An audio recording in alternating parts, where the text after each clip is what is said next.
제가 한 2달 전에 안경을 맞추러 갔었습니다. 그래서 안경을 맞추었는데 이 새 안경인데도 초점이 맞지 않고 흐릿하게 보였습니다. 그래서 안경점에 다시 찾아가서 초점이 안 맞습니다. 그랬더니 선생님 말씀하신 대로 맞추었는데 왜 그럴까요? 그렇게 말하면서 시력 검사하는 기계로 다시 눈을 검사를 했습니다. 그리고 하는 말이 이 선생님 말씀을 듣는 게 아니었는데 제가 선생님 말씀 듣고 잘못했네요. 그렇습니다. 무슨 말인가 하면 제가 안경 10년 전에 쓰던 안경이 있었는데 그 안경이 눈에 참 잘 맞다고 느껴졌습니다. 그래서 새 안경을 맞추는데 기계로 검사를 하지 않고 이 도수에 맞춰서 안경 맞춰주세요. 10년 전에 그 안경을 가져갔던 것입니다. 그 안경점 주인은 제 말을 듣고 그 10년 전에 그 안경 도수 그대로 만들었던 것입니다. 무엇이 문제였을까요? 예수님께서도 하신 말씀처럼 새 술은 새 부대에 담아야 한다. 초점을 과거의 안경에 맞추면 안 된다는 것입니다. 지금 내 눈에 맞게 초점을 맞춰야 안경이 제대로 보인다는 것입니다. 그래서 다시 시력 검사를 하는 기계로 눈을 검사하고 안경을 맞추었더니 제 눈에 이제야 맞아서 잘 사용하고 하게 되었습니다. 우리 신앙생활도 이 초점이 맞지 않아서 헤매일 때가 있습니다. 분명히 열심히 기도하고 열심히 봉사했는데 하나님께서 내 기도를 들어주시지 않는 것입니다. 그래서 교회 다니고 싶은 마음도 사라지고 신앙 열정도 식어집니다. 이게 무엇이 문제일까요? 기도의 초점을 내게 맞추었기 때문입니다. 내 원대로, 내 방식대로 문제가 해결되기를 기도한 것입니다. 교회 봉사도 내 생각대로 열심히 하면 하나님께서 알아주시고 갚아주실 것이라 생각한 것입니다. 마치 마르다가 예수님 말씀은 듣지 않고 열심히 봉사한 것과 같습니다. 예수님 말씀에 초점 맞추지 않고 자기 열심만 생각하다 보니까 이를 돕지 않는 마리아가 밉습니다. 교회 식구 가운데 미운 사람이 생깁니다. 나는 일하는데 일하지 않는다. 초점을 어디에 두는가? 그런데 마리아는 어떻습니까? 초점을 예수님의 말씀에 맞추었습니다. 그랬더니 언니가 눈치 주는 것도 잘 견뎌내고 결국은 순전한 나드 한 근이나 되는 옥합을 깨뜨려서 예수님의 장례를 준비하는 큰 일을 하게 되었습니다. 초점의 문제입니다. 내가 예수님 믿으면서 성공적인 신앙생활을 하려면은 내 생각, 내 뜻에 초점 맞추지 않고 주님 뜻에 초점 맞춰야 됩니다. 과거 10년 전에 썼던 그 안경에 초점 맞추는 것이 아니라 예수님 믿고 변화됐으면은 이제는 새 안경에 초점을 맞춰야 되는 것입니다. 예수님께 초점 맞춰야 됩니다. 그래서 예수님께서 이렇게 기도하셨지요. 받아겠습니다. 아버지여, 나의 원대로 마시고 아버지의 뜻대로 하옵소서. 이 오늘 본문에도 주님의 뜻에 초점 맞추지 못해서 실망하게 된 사람들 이야기가 나옵니다. 이제 예수님께서 예루살렘에 입성하시는데 명절을 지키러 온 많은 무리가 있어서 종려나무 가지를 꺾어서 외칩니다. 무엇이라고 외쳤습니까? 호산나, 주님의 이름으로 오시는 이에게 복이 있기를, 이스라엘 왕에게 복이 있기를. 그 예수님 당시에 이 유월절 같은 명절에는 세계 각지에 흩어져 있던 유대인들이 예루살렘에 모였습니다.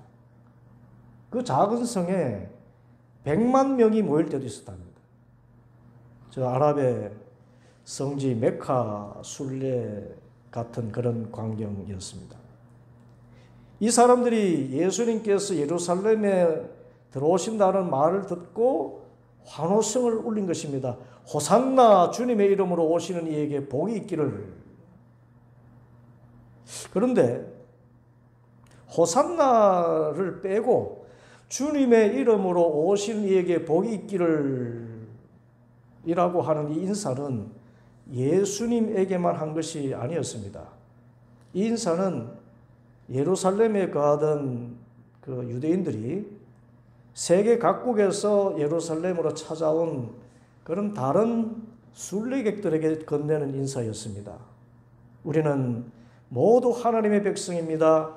이 명절에 찾아온 당신에게 하나님께서 복을 주시기를 빕니다. 그런 인사였어요. 그런데 다른 것은 예수님에게는 호산나라는 환호성을 울리고 또 종려나무 가지를 꺾어서 흔드는 것이었습니다. 이 호산나의 뜻이 뭡니까?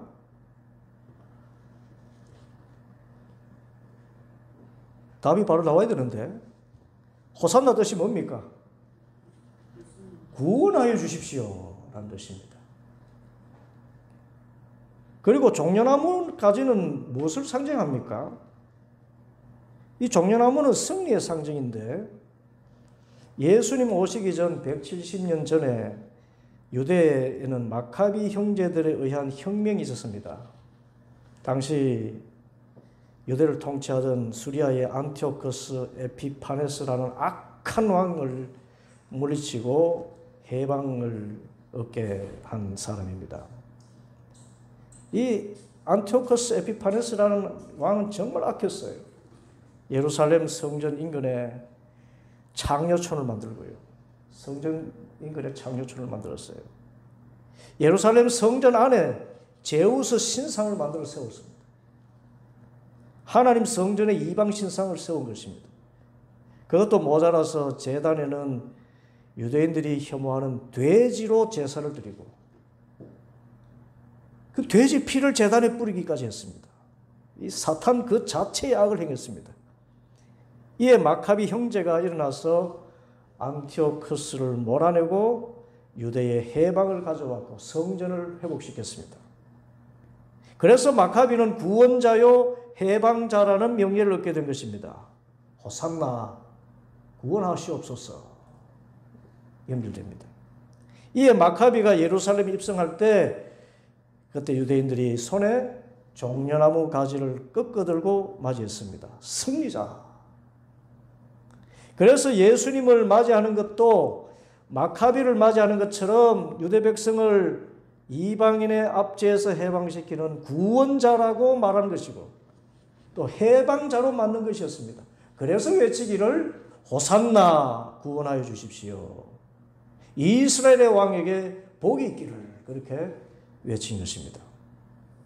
그래서 분명히 알게 되는 것은 당시 유대인들이 예수님을 맞이한 것은 이스라엘을 로마 제국의 압제에서 해방시킬 혁명가로 맞은 것이고 구원자로 맞은 것이고 해방자로 맞은 것이고 이스라엘의 왕으로 맞은 것입니다. 정치적인 왕입니다.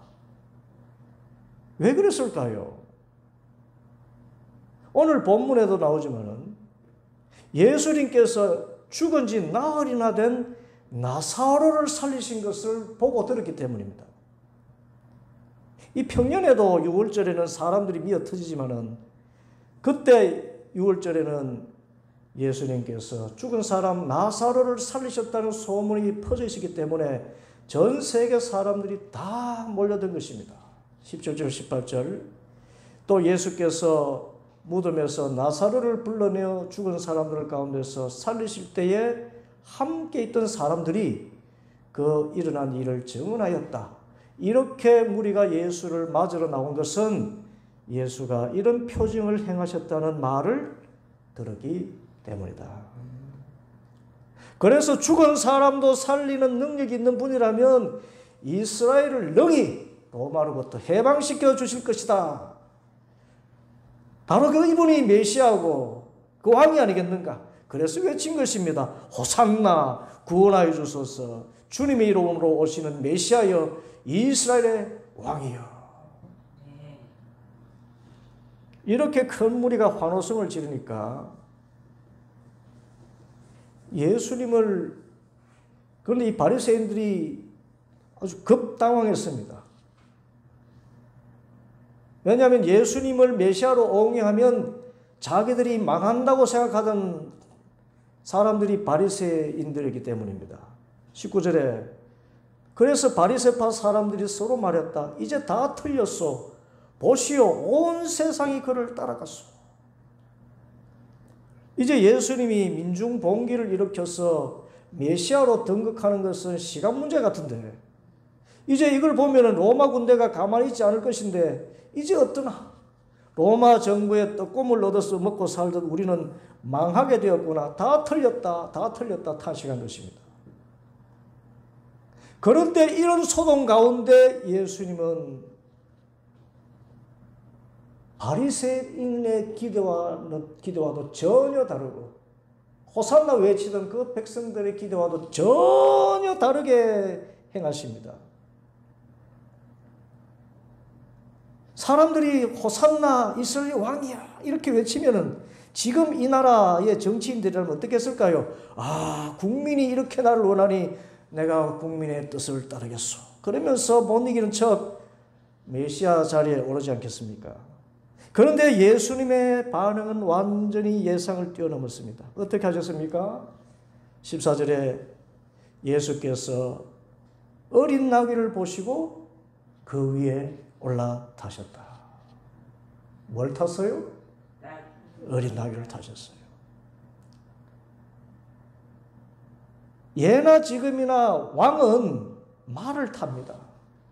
개선 장군이 나귀를 타는 것을 본 적이 있습니까?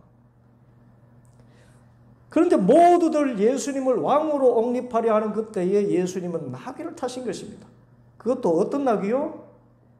어린 나귀입니다. 참 아마 예수님이 어린 나귀를 타셨을 때 나귀가 낑낑거리며 힘들어했을 것입니다.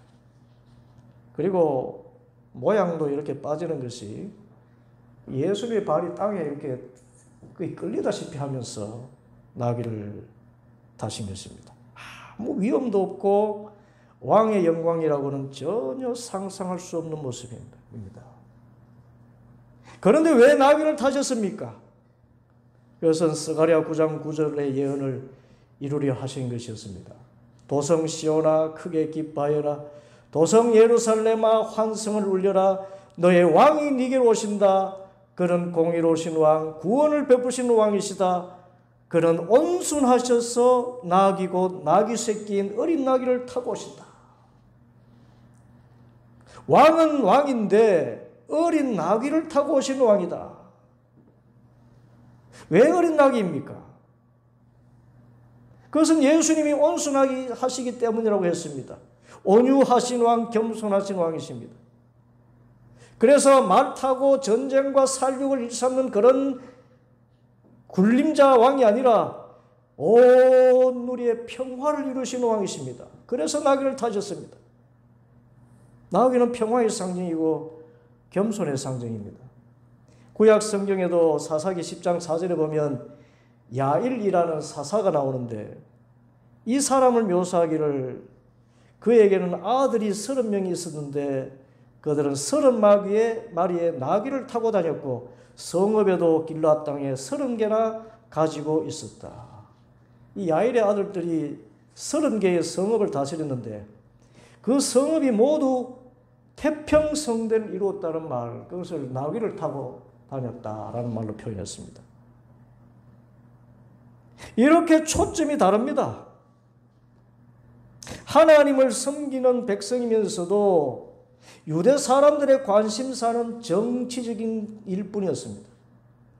메시아가 와서 로마 정부를 박살내고 백성을 잘 살게 하는 것, 그래서 세계에서 가장 강력한 나라가 되는 것, 그런 관심뿐이었습니다.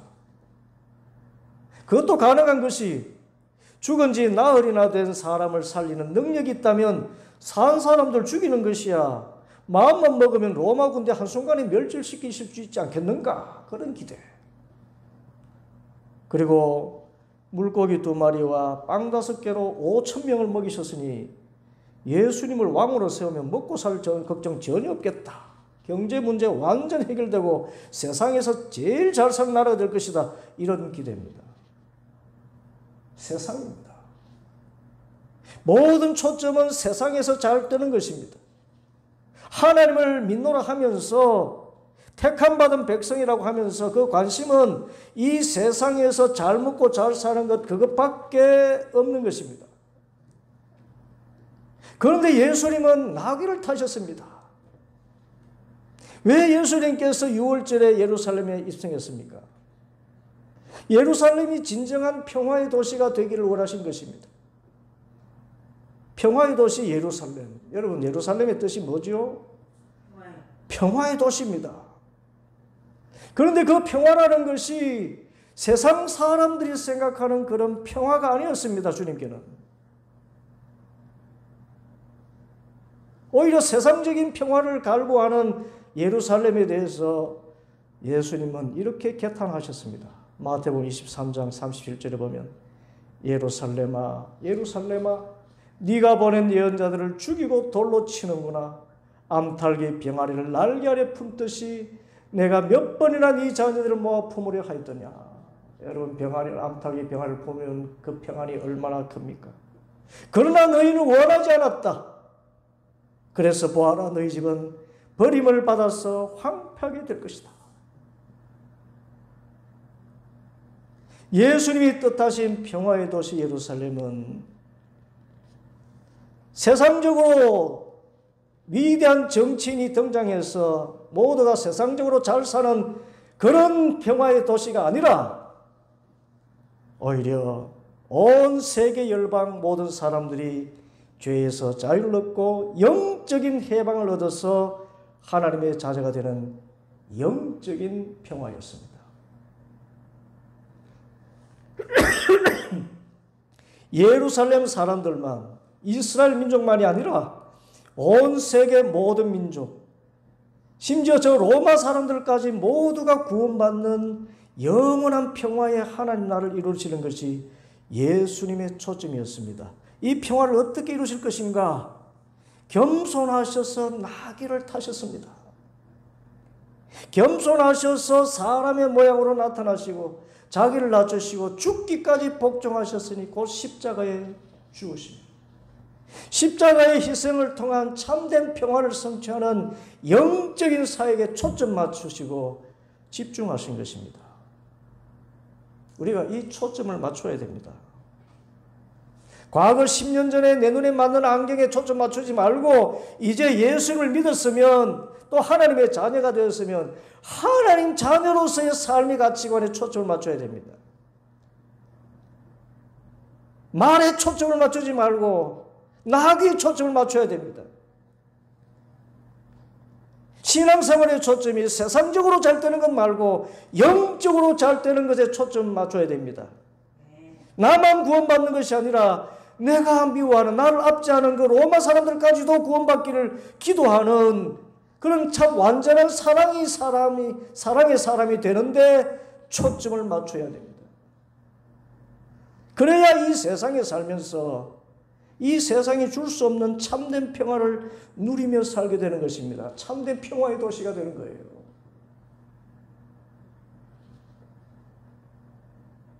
지금 여전히 예수님 믿기 전에 안경에 초점을 맞추고 있지 않습니까? 너희는 먼저 하나님의 나라와 의를 구하라. 영적인 차원의 초점을 맞추어서 그리하면 이 모든 것을 너희에게 더하시리라. 주님께서 더해주시는 참된 평안을 누리게 되기를 바랍니다. 이제 호산나 소동이 잠잠해질 무렵에 6월절에 예배하러 올라온 사람들 가운데 그리스 사람이 몇 있었나 봅니다. 그들이 예수님께서 이 사람들을 만나서 말씀하시는 그런 일을 요청합니다. 그리스 사람이란 헬라 사람이라고 해서 이방인인데 6월절에 올라온 것을 보면 아마 유대교로 개종한 그런 그리스 사람인 듯합니다. 6월절 예배는 이처럼 이방인이라도 하나님을 섬기고자 하는 사람은 누구나 참석할 수 있었습니다. 그런데 이 그리스 사람들이 예수님의 많은 제자 가운데 갈릴리 베세다 출신 빌립에게로 가서 청했다 그랬습니다. 왜 빌립일까요?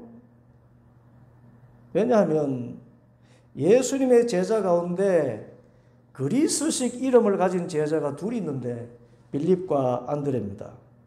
아마 그리스 사람들이 생각할 때 빌립이라는 이름에 이분이 그리스식 이름을 가지고 있으니까 우리와 뭔가 통하겠다는 생각을 가지고 청한 것 같습니다. 뭐라고 청합니까? 선생님, 우리가 예수님을 뵙고 싶습니다. 예수님께 줄을 좀 대어 주십시오. 그랬더니 빌립이 누구에게 또 말합니까? 같은 헬라식 이름을 갖고 있던 안드레에게 말하고, 이제 안드레와 빌립이 함께 예수님께 그 말을 전했습니다. 그러자 예수님께서 성경에 나오는 정말 불교식으로 이야기하면 가장 선문답 같은 뜬금없는 말씀을 하십니다.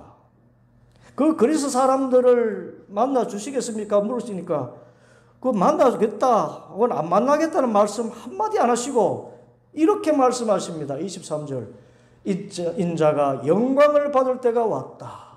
내가 진정으로 너에게 말한다. 밀알 하나가 땅에 떨어져서 죽지 않으면 하늘 그대로 있고 죽으면 열매를 많이 맺는다. 너무 뜬금없는 말씀입니다. 여러분, 우리 예수님은 인간적으로 말하자면 도인이십니다. 도통한 어른의 말씀을 하시는 것입니다.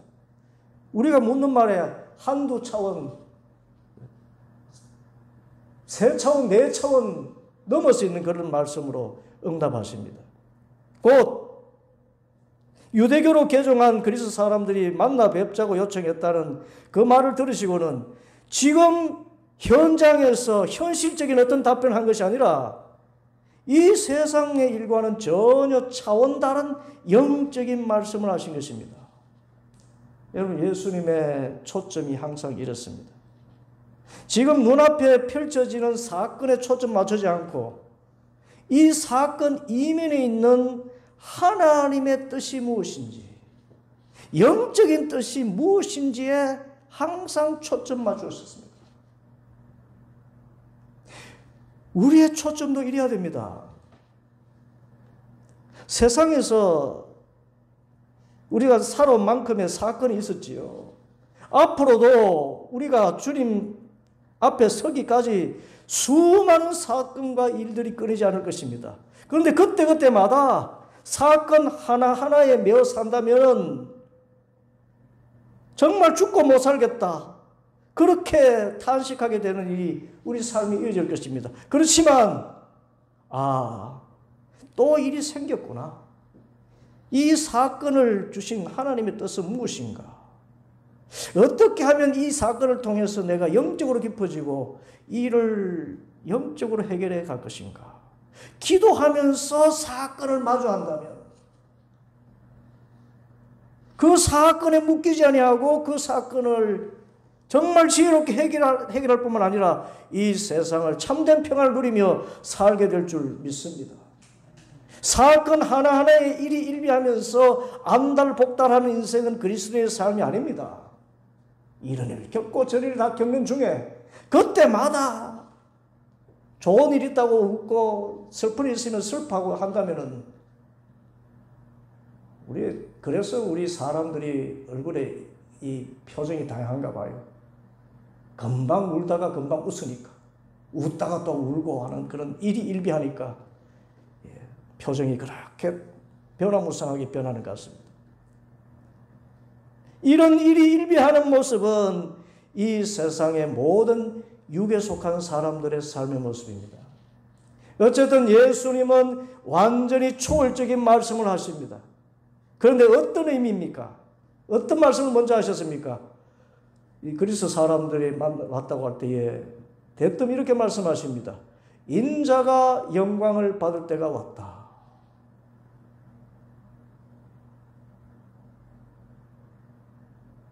참 이 말씀 자체가 세상적인 의미로는 이해되지 않는 말씀입니다. 여러분, 인자가 누구죠? 다니엘서 7장에 나오는 말인데 하나님께서 다니엘에게 앞으로 세상이 어떻게 돌아갈 것인지를 환상으로 보여주시는 과정에서 등장하는 말입니다. 환상 가운데 다니엘은 4마리 짐승을 봅니다. 첫째는 사자 같고, 둘째는 곰 같고, 다음에는 표범 같고, 그 다음에는 뿔이 10개 달린 짐승이 나옵니다. 이 짐승마다 세상 왕조를 상징하지요. 그런데 5번째는 짐승이 아니라 인자, 곧 사람 같은, 진짜 사람 같은 왕이 나타나서 이런 짐승 같은 왕들과 나라를 멸하시고 참된 평화의 나라를 만드시는데 그 사람 같은 왕이 인자입니다. 그러면 인자가 영광을 받을 때가 왔다라고 하면 무슨 뜻이겠습니까? 우리가 상식적으로 생각하면 예수님께서 아마 로마 제국 같은 짐승 같은 통치를 끝장내고 사람 같은 왕, 사람 살만한 세상을 만들어줄 왕으로 등극하시겠다는 그런 뜻이겠구나, 이렇게 생각지 않겠습니까? 그런데 예수님께서는 이 인자의 영광을 전혀 다르게 말씀하십니다. 무엇입니까? 밀알 하나가 땅에 떨어져서 죽지 않으면 하늘 그대로 있고 죽으면 열매를 많이 맺는다.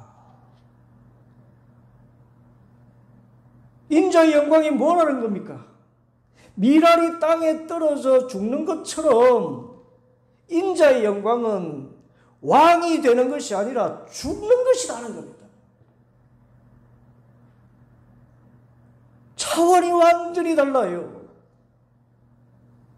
그것은 우리는 이제 알지요. 그것은 예수님의 십자가의 죽음으로 말미암아 세상 모든 사람들을 구원하시는 영생의 열매를 거두게 되시는 그 영광을 말하지 않습니까? 예수님의 사역의 초점은 태초부터 이 십자가 죽음에 있었고 세상 모든 사람들에게 영생을 주시는 구원 사역에 있었습니다.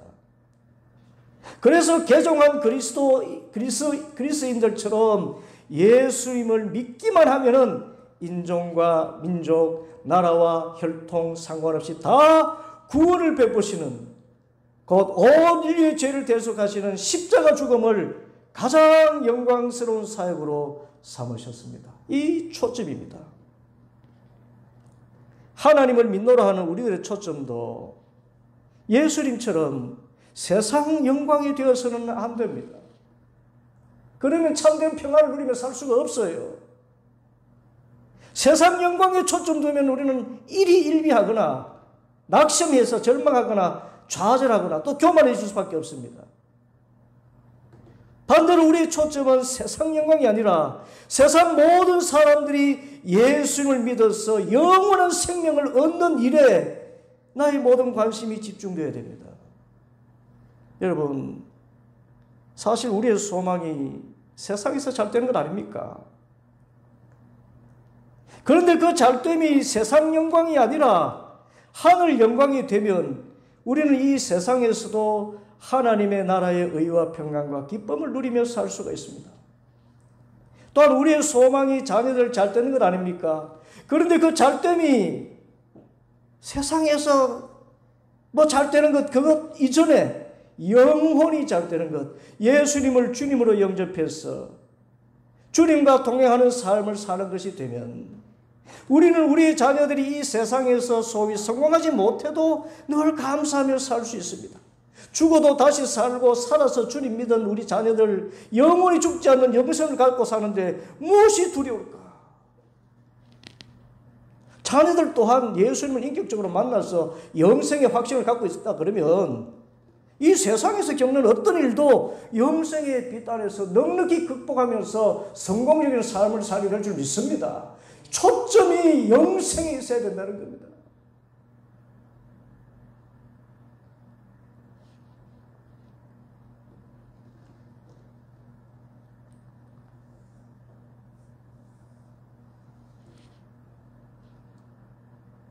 밀을 하나가 땅에 떨어져서 죽지 않으면 하늘 그대로 있고 죽으면 열매를 많이 맺는다.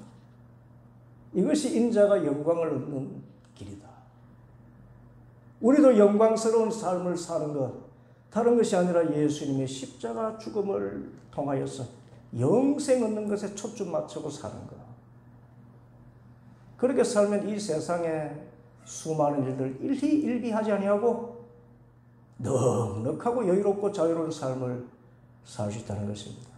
그래서 여러분, 지금 이 나라에 일어나고 있는 일, 사건 하나하나 자체에 일희일비하지 마시기 바랍니다. 예수님께 우리의 눈을 초점을 맞추고 예수님께서 이루어지고자 하시는 하나님 나라의 그 빛이 하나님의 어떤 섭리로 작용할 것인가, 그게 초점 맞추시기 바랍니다. 그리고 지금 반대편에 있던 우리 편에 있던 우리가 편가르기를 하는 그런 사람들 가운데서 어떤 자들이든 모두가 하나님의 자녀가 되는 것에 초점을 맞추시기 바랍니다. 상대가 멸망해서 우리가 잘 되는 것이 아니라 우리 모두가 예수님의 십자가 죽음을 통해서 영생의 열매를 거두게 되는 그 하나님 나라를 소망하면서 그것에 초점을 맞추고 이 사건과 역사를 봐야 우리가 그리스도인으로서 진정한 평강을 누리며 맛보며 살게 될 줄 믿습니다. 그리고 이 말씀 끝에 한 가지 더 우리가 초점 맞출 일을 주님 말씀하셨습니다. 25절, 자기의 목숨을 사랑하는 사람은 잃을 것이요 이 세상에서 자기의 목숨을 미워하는 사람은 영생에 이르도록 그 목숨을 보존할 것이다. 그리고요 26절에 나를 섬기려고 하는 사람은 누구든지 나를 따라오느라 내가 아는 곳에는 나를 섬기는 사람도 나와 함께 있을 것이다. 누구든지 나를 섬기면 내 아버지께서 그를 높여주실 것이다. 아버지께서 누구를 높여주셔요? 예수님을 섬기고자 하는 사람, 자기의 목숨을 미워하는 사람, 이런 사람을 주님께서는 높여주신다는 것입니다. 여러분, 우리가 세상에서 가장 사랑하는 것이 무엇입니까? 나 아닙니까? 나 한 사람 살자고 나라법을 다 바꾸지 않습니까? 그런데 내 영광을 위해서 살면 결국은 다 잃게 됩니다. 곧 잃게 됩니다. 반대로 이 영생이라는 것이 예수님께서 자기 목숨을 미워하셨기에 우리에게 주어진 것처럼 우리도 이 세상에서 하나님 나라를 위해서 희생하고 섬기면 영생에 이르기까지 이 땅에서의 삶도 영광스럽게 된다는 말씀입니다. 이 세상을 할 수만 있으면 희생하지 않고 성공하려 하고 섬기지 않고 대접받으려 합니다. 그러나 예수님은 모든 영광은 십자가로 써만 오는 것이고 십자가 뒤에 오는 것이라는 것을 분명히 선포하셨습니다. 그러므로 우리는 삶의 초점을 내 목숨이 아니라 섬김에 둬야 됩니다.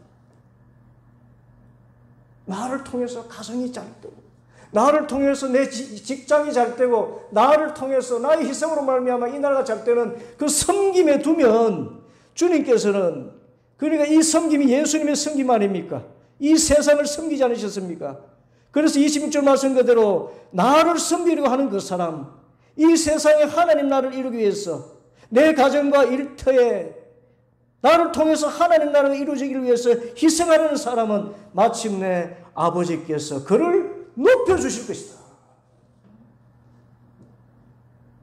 그래서 우리의 삶의 초점은 섬긴 데 둘 때 우리가 진정으로 이 세상에서도 고귀하고 존귀한 삶을 살게 된다는 것입니다. 내 삶의 목표를 예수님 섬기는 데 두고 예수님을 따라 섬기고 희생하는 삶을 살면 하나님께서 반드시 이 세상에서도 높임받는 큰 영광을 얻게 하실 줄 믿습니다. 이것이 예수님께 초점 맞추는 삶입니다.